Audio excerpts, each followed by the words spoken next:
बनवारी ने अभी अभी चंदा के साथ 7 फेरे लिए थे।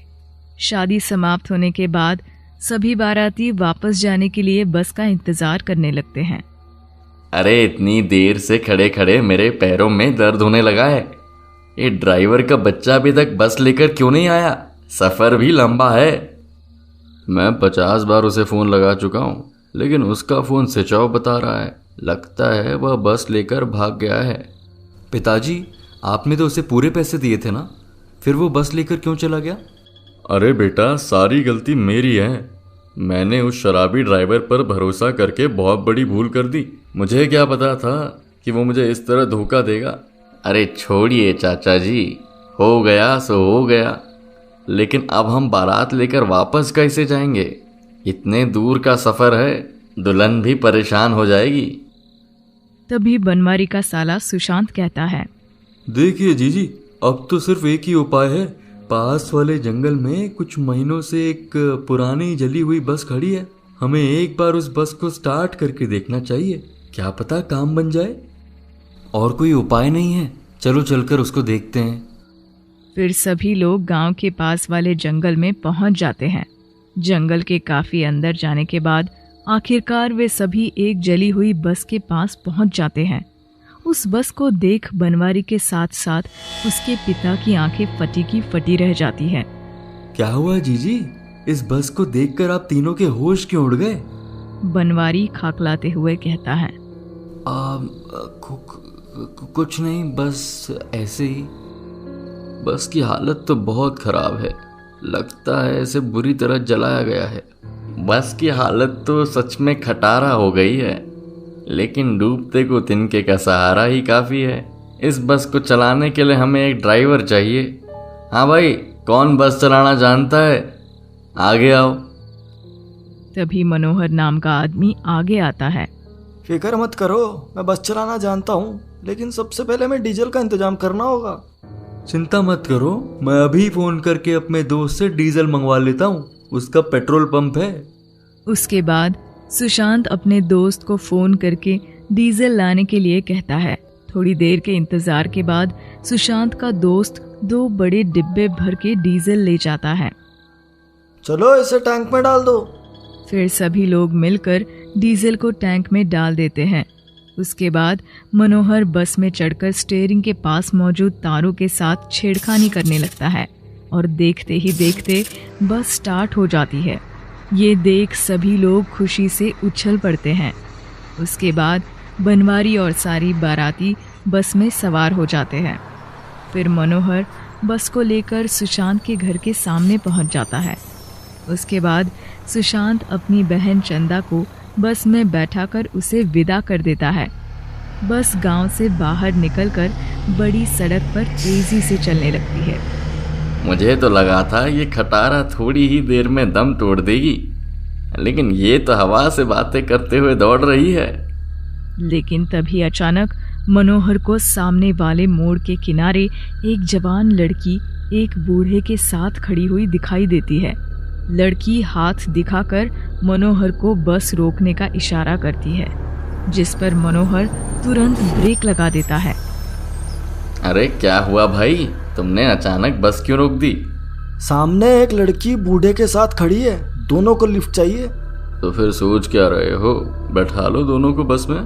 उसके बाद वो लड़की बूढ़े के साथ बस में सवार हो जाती है। उन दोनों ने चेहरे पर मास्क लगाया हुआ था, जिस वजह से उनका चेहरा साफ साफ दिखाई नहीं दे रहा था। तुम दोनों ने चेहरे पर मास्क लगाया हुआ है, कहीं तुम दोनों को कोरोना तो नहीं हो गया? नहीं नहीं, ठंड की वजह से हमने मास्क पहन रखा है। उसके बाद दोनों सीट पर बैठ जाते हैं। मनोहर बस स्टार्ट करने की बहुत कोशिश करता है, लेकिन तभी अचानक मनोहर को चक्कर आ जाता है और वो धड़ाम से वहीं गिर पड़ता है। अरे क्या हुआ मनोहर? अचानक तुम्हें क्या हो गया? तभी मनोहर जोर जोर से उल्टियां करने लगता है।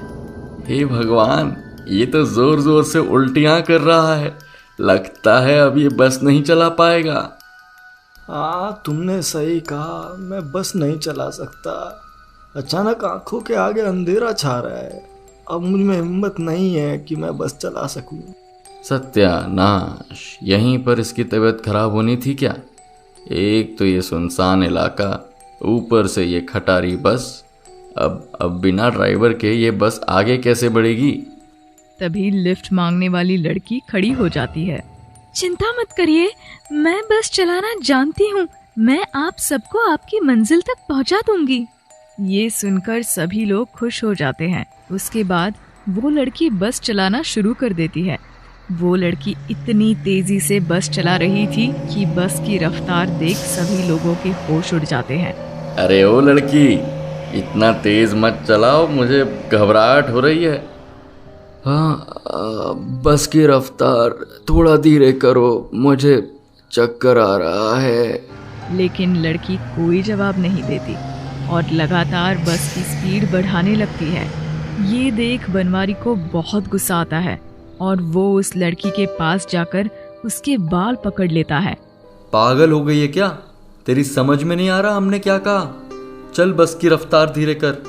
तभी बनवारी झटके से उस लड़की के चेहरे पर लगा मास्क निकाल देता है।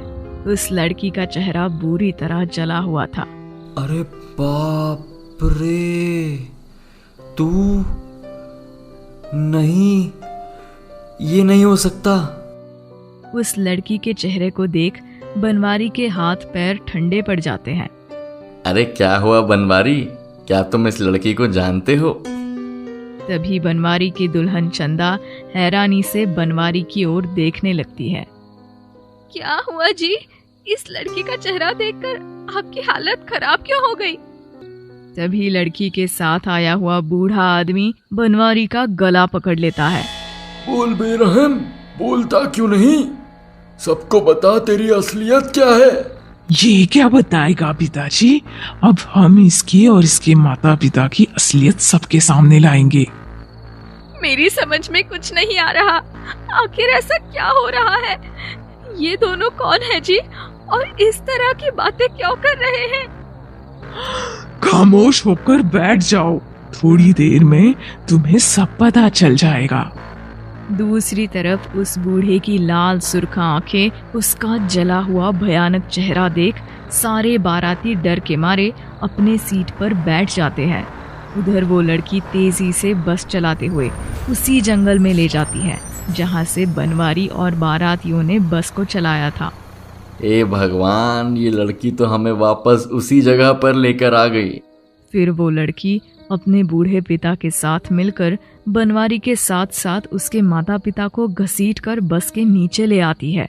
दोनों बाप बेटी शैतान की तरह जोर जोर से चिल्ला रहे थे। उनकी दहाड़ सुनकर कोई भी आगे आने की हिम्मत नहीं कर रहा था।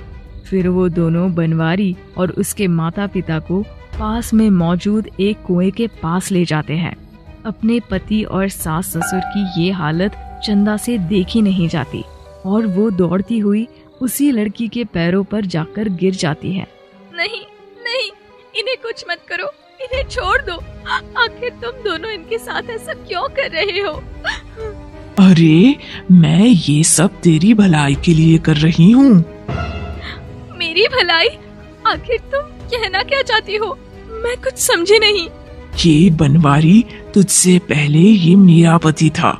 कुछ महीनों पहले इसने मेरे साथ 7 फेरे लेकर शादी की थी, लेकिन ये और इसके माता पिता तीनों एक नंबर के लालची और धोखेबाज हैं।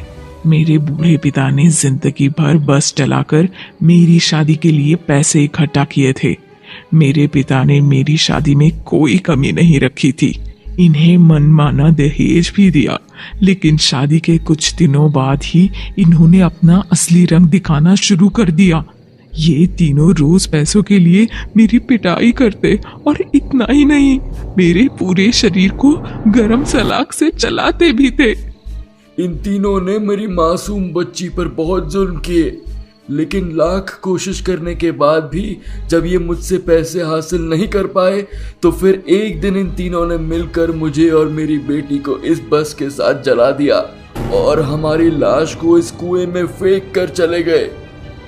तभी चंदा और बाकी बाराती हैरानी के साथ कुएं के अंदर झांक कर देखते हैं। सूखे कुएं के अंदर 2 कंकाल पड़े हुए थे। हमें माफ कर दे बेटी, मुझसे बहुत बड़ी गलती हो गई, दया करके हमें छोड़ दे। मैं भी तेरे सामने इसी तरह गिड़गिड़ा रही थी बुढ़िया, लेकिन तूने मुझ पर जरा भी रहम नहीं किया। हमें माफ कर दो नीलम, हमें सुधरने का एक मौका दो। तुम तीनों माफी के काबिल नहीं हो। तुम तीनों को जिंदा छोड़कर मैं इस मासूम लड़की की जिंदगी बर्बाद नहीं होने दूंगी। उसके बाद वो लड़की और उसका बूढ़ा पिता अपने नुकीले नाखूनों से बनवारी और उसके माता पिता पर हमला कर उनके शरीर को नोच डालते हैं। फिर वे दोनों उन तीनों को कुएं के अंदर फेंक देते हैं। कुएं के अंदर बड़े बड़े पत्थरों से टकराकर उन तीनों के सिर फट जाते हैं और मौके पर ही उन तीनों की मौत हो जाती है।